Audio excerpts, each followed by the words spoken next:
ci defatuñ priorité dimbali seen diine dañuy néewal doole suñuy mbokki jullit ñun ñëpp ñu toog fi ñu toog jàpp ne concerné wuñu pourtant léeg-léeg ci turu l'islam en tant que ay jullit lañ leen di néewalee doole loo xam ne ñun ak ñoom ñoo ko bokk te ñun amuñu notion wu li ñuy tuddee peuple boo xamante ni bi mooy ay frontières yoo xam ne moo lay séparer ak sa mbokk jullit mais ñun notion bi ñu am mooy notion wu communauté la ñu am amuñu notion wu nation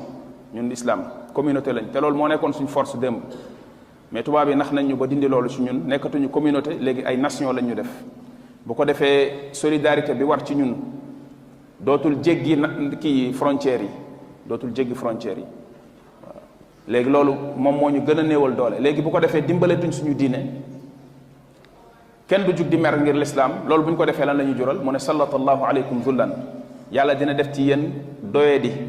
doyadi boobu du ko teggi ba baa ngeen di delluwaat ci seen diine kon ñun mën nga wax ne li nga xam ne mooy suñu force ñun en tant que jullit